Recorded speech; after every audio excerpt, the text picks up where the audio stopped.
காவலாளிகள் வாழ்ந்து வந்தன. ஒண்ணு மனைவி புறா, இன்னொன்று கணவன் புறா. 2 பேரும் மலை தூச்சியில போய் வளர்த்த கண்ணாங்க.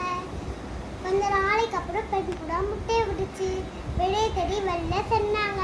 மறுபடியும் வந்து பார்க்கும்போது முட்டையெல்லாம் உடஞ்சு கிடந்தது. திருப்பி கொஞ்ச நாளைக்கு அப்புறம் பெண் புறா முட்டையை விட்டுச்சு. வெளியே தேடி வெளில சென்றாங்க. மறுபடியும் வந்து பார்க்கும்போது ஒரு கருநாகம் அந்த முட்டையை சாப்பிட்டு இருந்தது. சோகமா ஆயிட்டாங்க. நம்மளால பாம்பு கூட சண்டை போட முடியாது, நம்ம இதை காட்டை விட்டே போயிடலாம் அப்படின்னு சொன்னாங்க. கவலையா போனாங்க. நடிகார் வந்து அடிக்க சோகமா இருக்கீங்க அப்படின்னு கேட்டாரு. அவருக்கு நடந்தது எல்லாத்தையும் சொல்லிச்சுங்க பூரா. அப்படியா, நம்ம பாம்புக்கு ஒரு பாடம் கற்றுக் கொடுக்கணும் அப்படின்னு சொன்னாரு.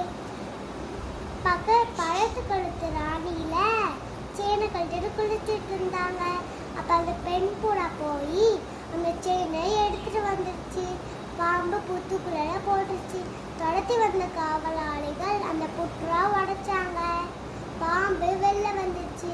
அதை போட்டு அடிச்சாங்க. செயினை எடுத்துட்டாங்க. அந்த 2 புறாக்களும் சந்தோஷமா வாழ்ந்து வந்தாங்க.